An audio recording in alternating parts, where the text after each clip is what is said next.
Thank you so much for your question. And so these are the different type of visas option American citizens can apply for to live in Spain. Actually, 9 different type of visas Americans can apply for to live in Spain. This basically gives you a residence permit where you can live, and sometimes you can work with these visas. First one I'm going to talk about is a family of roots visa. It's also known as an ancestry visa. This is basically when you can prove that you're related to a Spanish person that is in your ancestry line, and as long as you can prove and provide what they're asking for, you can qualify for a visa, and then you can live in Spain. The visa that I'm going to talk about is the investor visa, also known as the golden visa. This is when you are able to buy property at $500,000 or more, and you can get a visa for yourself, your spouse, your children, and you also get work permits with that visa. So it's kind of like an all-in-one. It's a really nice proposal if you can afford buying property, but yeah, definitely an option. Next is the entrepreneur visa, and this is when you're trying to start a business in Spain. Keep in mind that they'll probably ask you for financial requirements and things like that, but you can read the fine print, but this is definitely a option if you're an entrepreneur and are looking to live in Spain. The visa that you can go on is the self-employment visa. This is also known as autónomo in Spanish, and basically this is what you would do if you were looking to be a freelancer.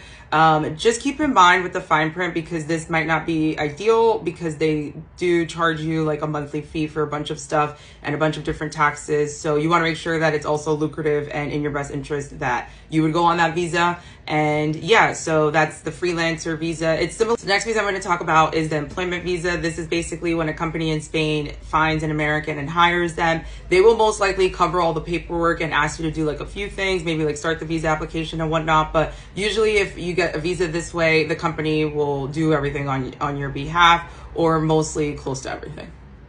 The only thing with that is obviously if you change jobs, you might not be able to renew that visa, and you will have to start like that whole process again. So just keep that in mind. If you don't see yourself somewhere long term, it can kind of be a tricky situation.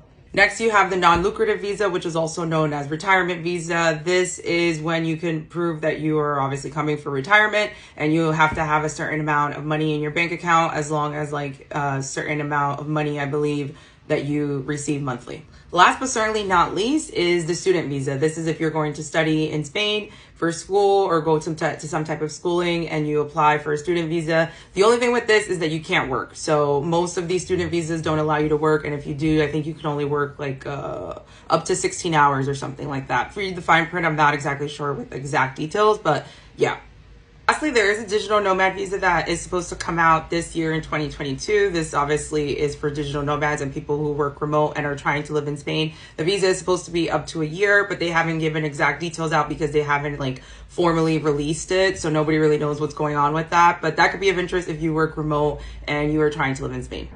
Outside of that, American citizens have up to 3 months within Europe in the Schengen zones within a 6-month time period, visa free. So Spain is one of those countries in the Schengen zones. So you could also have like a staycation if you work remote. That could be of interest. And the last thing that I want to say is a lot of Americans come to Spain teaching English. So that could be of interest if you want to just come for a year, maybe do a gap year, teach English to kids or adults. You select the type of age group that you usually teach. So it could be of interest if you want to teach English and live in Spain. I hope this helps, and let me know if you have any questions. Follow for more. Follow for more, and feel free to ask your questions about Spain.